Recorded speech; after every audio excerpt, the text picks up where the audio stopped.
અમદાવાદમાં national highway ઓથોરિટીની ગંભીર બેદરકારી સામે આવી છે। સોલા રેલવે ટ્રેક પરથી પસાર થતા ફ્લાયઓવરના જોઈન્ટ ખુલ્યા।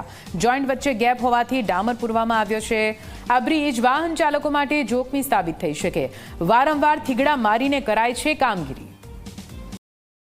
મેગા સિટી અમદાવાદના સૌથી વ્યસ્ત એવા એસજી હાઈવે પર હાલમાં national highway authority of India દ્વારા વિવિધ સ્થળે નવીનીકરણ તો કરવામાં આવી રહ્યું છે, પરંતુ લગભગ 4 થી 5 વર્ષ પહેલાં જે એલિવેટેડ કોરિડોર બનાવ્યો, ખાસ કરીને સોલા રેલવે જે ટ્રેક છે તેની ઉપરથી પસાર થતો આ જે ભાગ છે, ત્યાં આપ જોઈ શકો છો બે જોઈન્ટની વચ્ચે જે તંત્ર દ્વારા કામગીરી કરવામાં આવી તેનામાં ગંભીર બેદરકારી દાખવવામાં આવી છે। એટલે સમયાંતરે રિપેરિંગ તો કરવામાં આવે છે, પરંતુ જે થીગડા મારવામાં આવે છે ડામર રૂપી, તે સતત પસાર થતા વાહનોના ભારના કારણે નીકળી જાય છે। અને આપ જોઈ શકો છો ફરી એકવાર જે થીગડા મારેલા હતા, પુરાણ કરેલું હતું, તે નીકળી ગયું છે। પરિણામે અહીંયાથી પૂર ઝડપે જતા દ્વિચક્રી વાહન ચાલક હોય કે પછી 4 વ્હીલર હોય કે અન્ય હોય, તેમના માટે દેખીતો ખતરો ઊભો થયો છે। જો થોડી અમથી પણ ગફલત થાય અથવા તો તેમનું વ્હીલ છે તે આ તિરાડમાં જો સ્લીપ થાય તો જીવલેણ અકસ્માત અહીંયા સર્જાઈ શકે છે। પરંતુ નેશનલ હાઈવેનું જે તંત્ર છે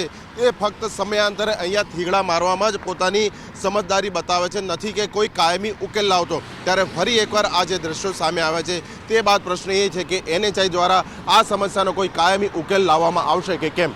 કેમેરા પર્સન મુકેશ ચૌહાણ સાથે અર્પણ કાયદાવાલા, ઝી મીડિયા, અમદાવાદ।